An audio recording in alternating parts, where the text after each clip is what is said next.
Welcome to the Bill Kelly Podcast, critical discussions in critical times. Here's your host, Bill Kelly.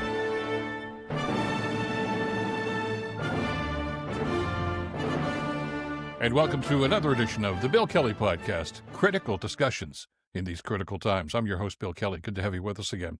Well, the good news is, just south of the border now, the United States is officially starting the process of reviewing the Kuzma deal, in other words, the new NAFTA deal that was negotiated some time ago. That's all part of the process, by the way.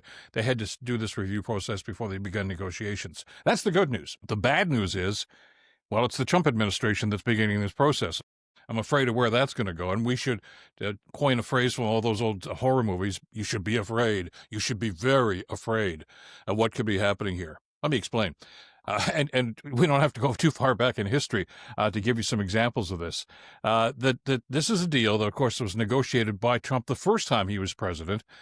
He called it at the time the greatest trade deal of all time. Now, I know everything he says is the greatest of all time. But this one was one that he was just so proud of it. Great big signing ceremony. He says, I know there's a review process, but this thing is so good, it's going to last forever. Then he gets back in, of course, for his second term, and he's crapped all over it and crapped all over us and Mexico for that matter, too. So I'm fearful, and I think we all should be fearful about how this process is going to unfold and where it may lead. Now, just by the way, the part of this process that is supposed to happen here is public consultation south of the border. And that's interesting because they're going to hear from probably two different sectors here. An awful lot of people that rely on Canada trade and have been hurt by the tariffs that Trump has imposed in a lot of different areas. Whether it's, the whiskey business, the auto industry, things of this nature.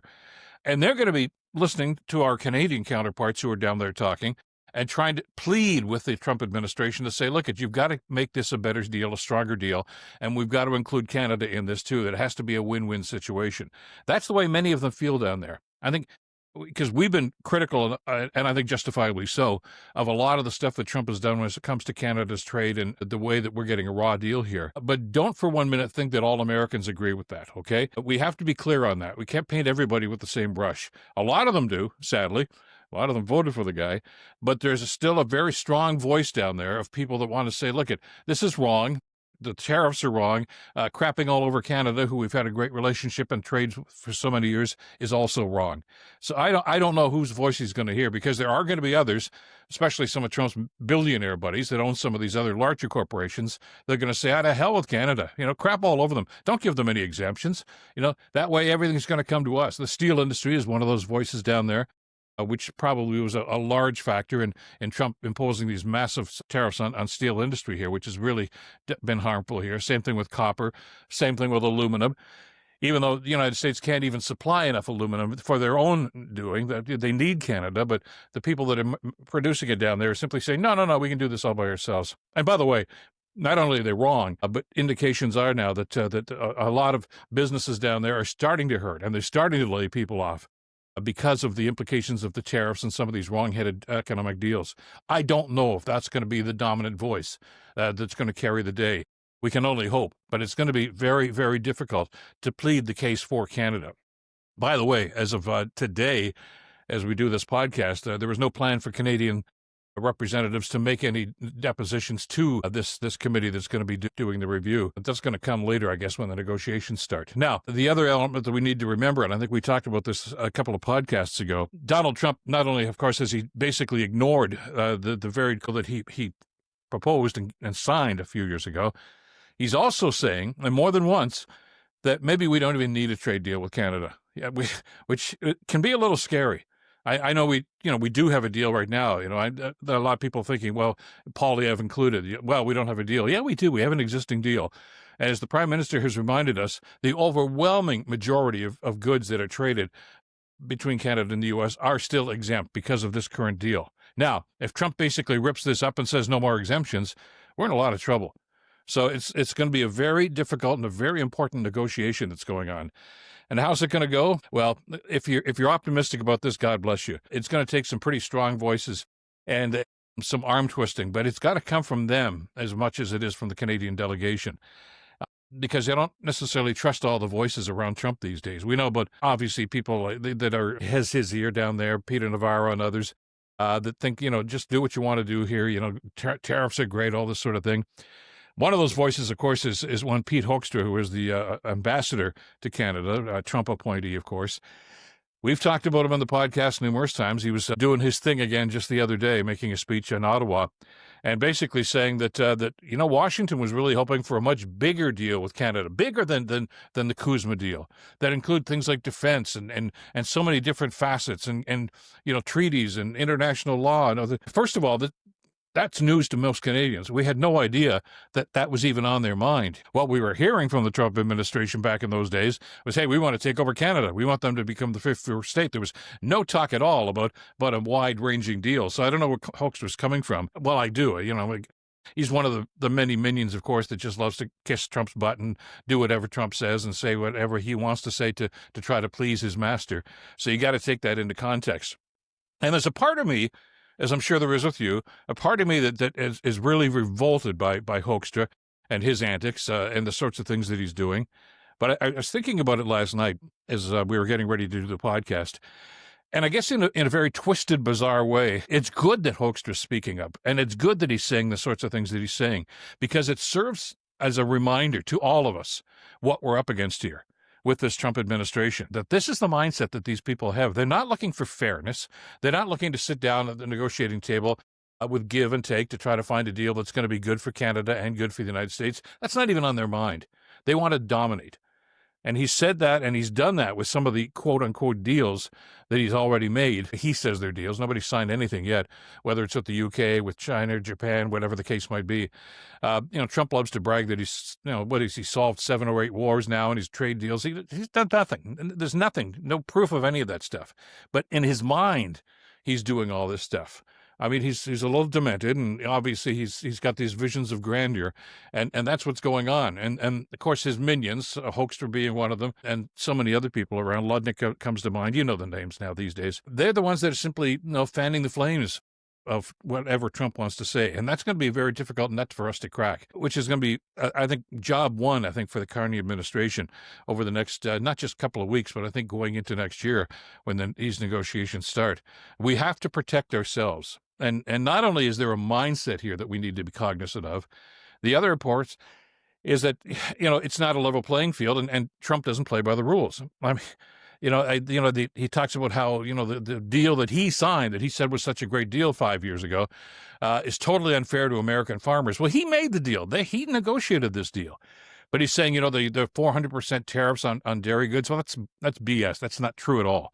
There is apparently a clause in the deal that talks about a severe penalty for American dairy producers that try to flood the Canadian market. And that's if it should happen. There's a substantial penalty for that. But it's never happened. So the penalty's never, ever been done. And the Americans have apparently no idea of even trying to do that sort of thing. But they're looking for more products, certainly, but they understand that there have to be limits. And as we've mentioned, by the way, many times before, if we're going to have that discussion about supply management here and protection for the dairy industry here, let's not forget that the American government subsidizes the American dairy industry too. So, I mean, you can't have it both ways, Trump. But that's the problem. Trump thinks he can have it both ways. But on and on it goes. That's the sort of thing that we're going on. And invariably, you want to make an easy buck right now, bet somebody that how many times is the fentanyl thing going to come up in these trade negotiations? That we're being unfair and that fentanyl's flowing into the United States from Canada. Well, again, that is total bunk too. Less than 1% of the fentanyl that comes into the United States or goes into the United States comes across the Canadian border. Less than 1%. 99% of it's coming from other places, a lot of it Mexico. But that's what Trump says. And of course, his sycophants, and more importantly, the lemmings that follow Trump, the MAGA people, believe whatever he says. They don't fact check him. Matter of fact, the sad part about this, as we've talked about on previous podcasts, is nobody in the States is fact-checking him now. Even the media, the heavy responsibility, of course, of the fifth estate, the media, is to hold elected officials accountable. They're all afraid of him now. NBC and ABC have already paid millions of dollars. CBS has paid millions of dollars. Colbert got fired. This is New York Times is being sued again. They're all afraid to say anything, and it's going to be contrary to Trump because they're afraid of how he's going to come down on them. So, I mean, the so-called free press there is not free at all. Right now, it's a timid press. And that's the worst possible thing that could happen when you've got a Trump administration carrying on with the sorts of things that they're doing. So that's the scenario. And that's what we're faced with. But there's got to be some negotiations. There's something has to happen here in a positive nature. And I'm not going to sit here right now and say, hey, don't worry about it. Everything is going to work out. We don't know just what's going to happen. I've got a lot of confidence in Mark Carney, and I think as Canadians, we should have confidence. This guy knows Trump. He's just, he's dealt with him. He dealt with him in the first administration when he was involved, of course, with a number of G7 committees that he was on. Of course, he's been the Bank of Canada governor, the Bank of England governor. He knows him, and Trump knows him. And they seem to have a pretty good relationship. Now, I don't know how far that's going to go, but I've got a lot of confidence in Carney, first of all, for his knowledge and his experience, and that I don't know whether or not he's got a game plan. Who knows? But at some point, you need somebody who's got some gravitas when it comes to this sort of thing, and certainly that's Carney. But we have to characterize that once more, as Carney has told us, that this is going to be a rough ride to try to find something that's going to be still in some way, shape, or form equitable to Canada. But the negotiations are going to start. And you got to remember that you have to expect the unexpected. Trump has basically said, to try to justify this idea, that maybe he doesn't even want a deal because he says Canada has been unfair. There's a phrase that we've used on the podcast in the past. It's called projection. In other words, when you're doing something to somebody, something that's unfair, the first thing you should do, according to the law of being a jerk, is blame them for doing the same thing. In other words, if they're basically ripping up the deal and saying you guys aren't being fair, which is what he's doing, he'll blame somebody else for it, because that his followers are simply going to believe whatever Trump says. There's a small little clause in the existing deal, the trade deal that was signed 4 years ago, that the Canadian contingent at that time agreed to, and it's called the national security exemption when it comes to the exemptions. And basically, the wording of it seems to suggest that if there's a global crisis, a threat to democracy, a threat to world war, that maybe we should suspend the tariffs just for a little while.